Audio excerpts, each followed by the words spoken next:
All right, so this should be a short little finale episode here. We'll add one more power up.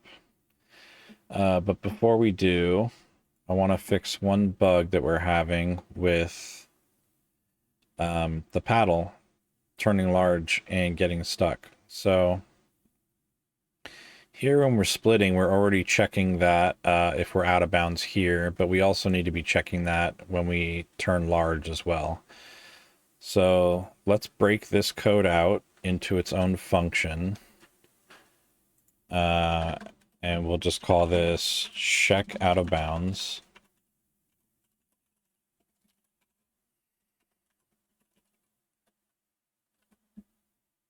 And so we need to call that when we split, but we also need to call that here when we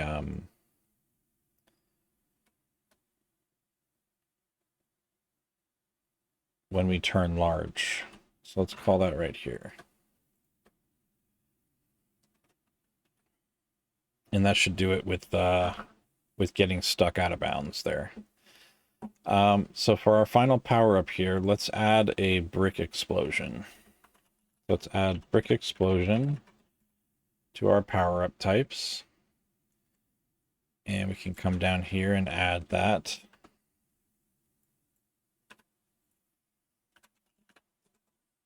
Brick explosion.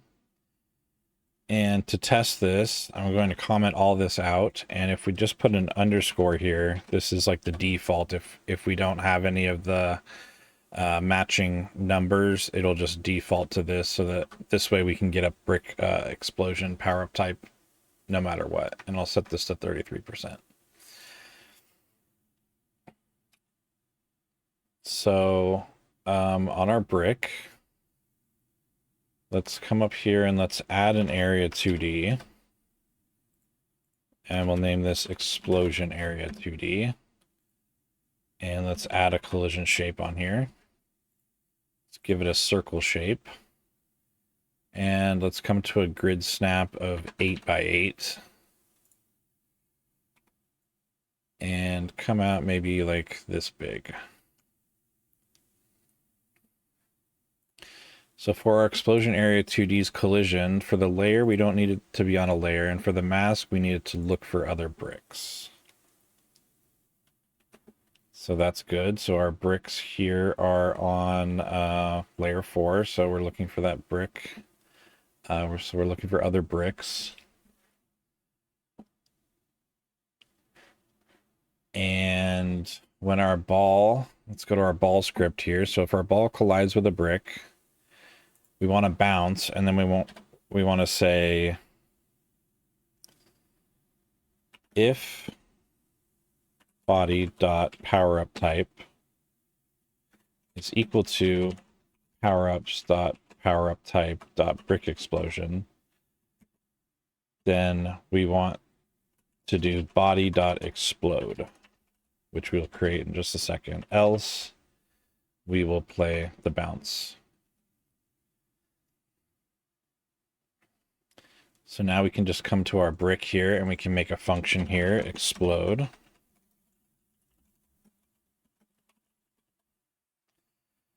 So when we explode, we want a for loop. We'll say for body as a variant in explosion area 2D dot get overlapping bodies. So this is going to get all the bodies that are on mask 4 or layer 4 that are overlapping with our collision shape 2D. And we can just cycle through those and do body.queueFree. So that'll get rid of all the bricks that are overlapping with our explosion area 2D. And for the explosion itself, let's actually make a standalone scene that we instantiate. So we don't have to worry about timers and GPU particles and audio players being on every single brick. That doesn't necessarily need it. We can just make its own standalone scene. So let's make a 2D scene here. We'll call this explosion standalone. And we'll add an audio stream player on here. And we'll also add a GPU particles 2D on here. And for the audio stream player, let's come up here to sound effects and let's grab this Atari Boom sound effect. And let's turn autoplay on. And for the GPU particles 2D, let's come to the 2D scene here so we can see what we're doing. Let's do an amount of 30. Let's go to our particles here and grab this particle explosion. For the lifetime, let's do 0.3. For explosiveness, we'll pull that all the way up to 1, so all the particles emit at the same time, right off the bat.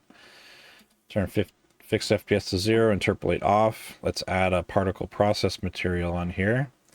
We can do a lifetime randomness of 0.5, so this means that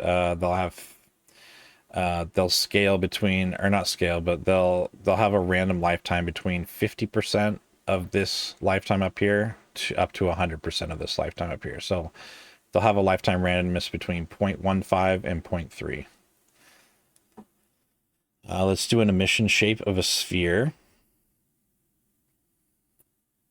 Let's turn the spread all the way up. We can turn direction to 0 here. Let's do an initial velocity of 100 to 200.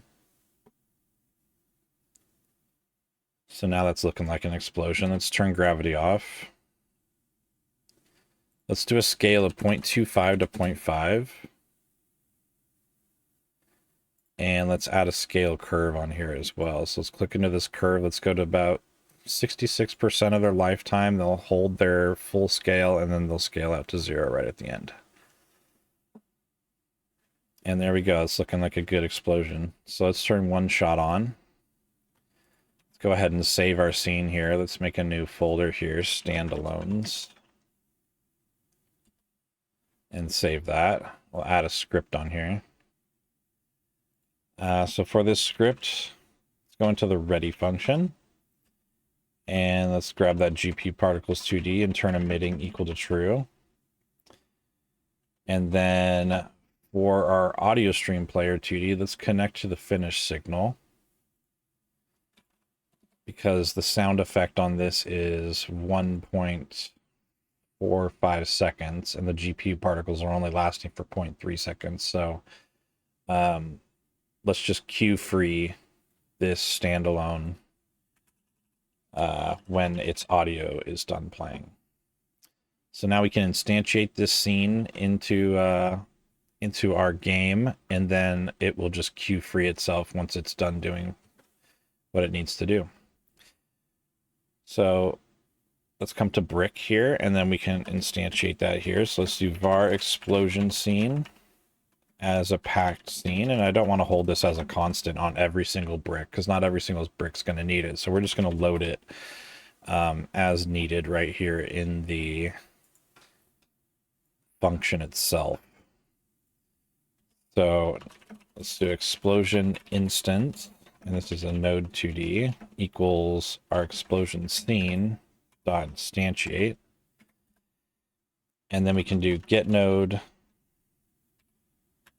root main game dot add child explosion instance, and then we can do explosion instance dot global position is equal to this brick's global position, and then we can cue free this brick.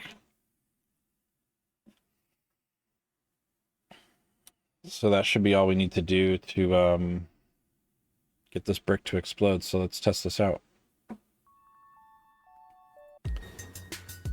Hey, let me go to the remote tree really quick. Just make sure we have root, then main, then game. And so we're just adding these explosions to the game scene. Let's see if we can see that happening in real time here. So we should get an explosion here added, and then it should cue itself, and it does. And it explodes and gets rid of a nice chunk of bricks there.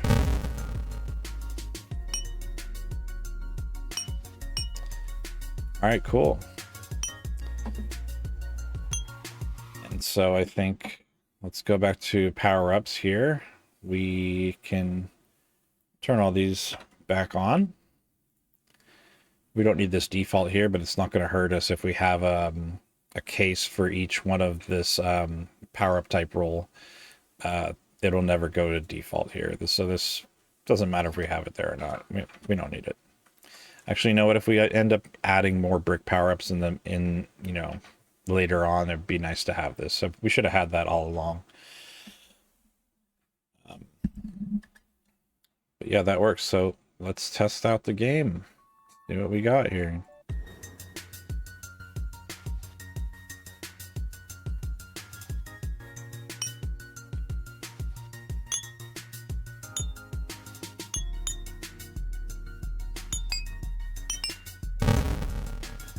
Paddle feels a little slow.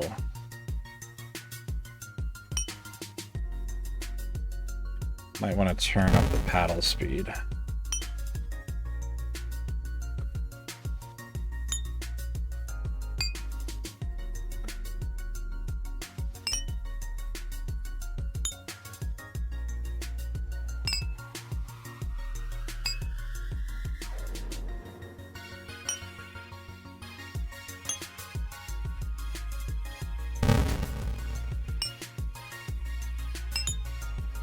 Getting a lot of brick explosions. There we go, got a big ball. Got another magnet paddle.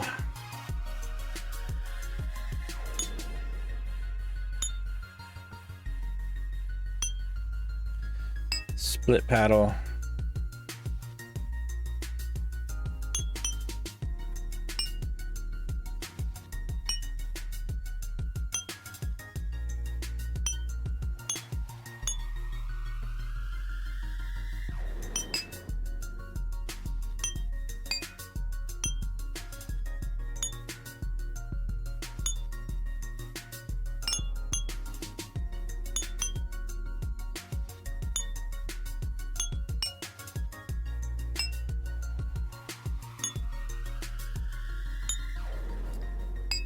I feel like I want to turn up the power-ups, really make things go crazy here. So let's try that out. Alright, we got tons of power-ups now.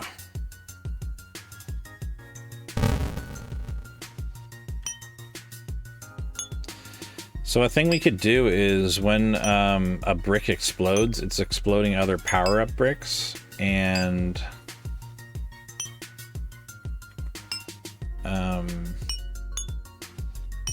we're just kind of losing those power-ups. So maybe we want, when the bricks explode other power-up type bricks, maybe they should release those power-ups.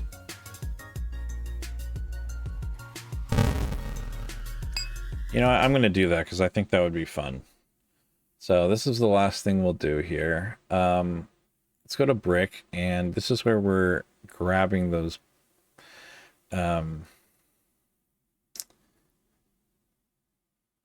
this is where we're destroying all of the bricks here. So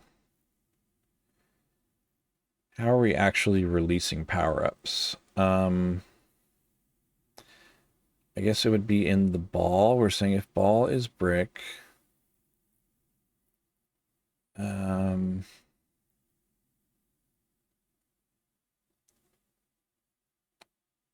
power-up type. So I guess we're just releasing an event, right? Power-up, signal power-up. So our brick we have is power-up, and then we're just releasing that that event. And some of the events need the ball. So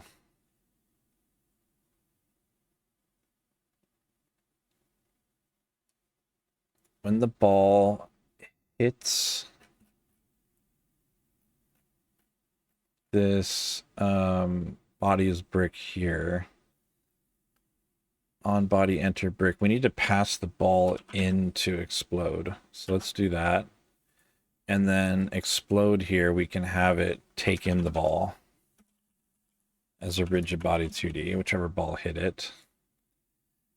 And then before we queue free, we'll say if body dot is power up, then we'll do events dot power up dot emit. And do we just emit that with the ball? I forget. Time. With the power up type and the ball. So we will emit it with the body dot power up type and the ball. And that should be enough to have a huge explosion of power-ups. And where are we having a print in here? We shouldn't have any prints. Let's get rid of this print. So to find that print really quickly, I just did Control-Shift-F, and that'll search your entire project for whatever you want to find. So that's how I did that find there. But yeah, so we're passing in whatever ball hit that brick. And then we're actually emitting the power up type on the bricks that we queue free. So let's try this out. Let's get an explosion here and this should go crazy. Boom, there we go. All right, I like that a lot better. That's way more fun.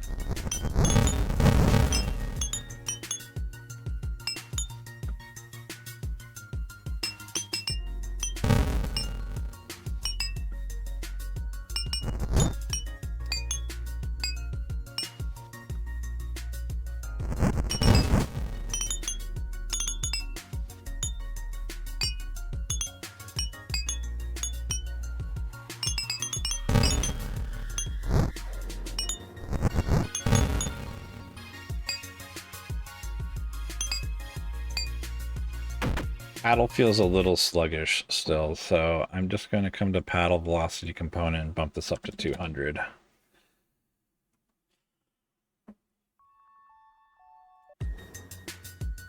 And it feels a little better. Maybe still a little slow. Let's bump this up to 250.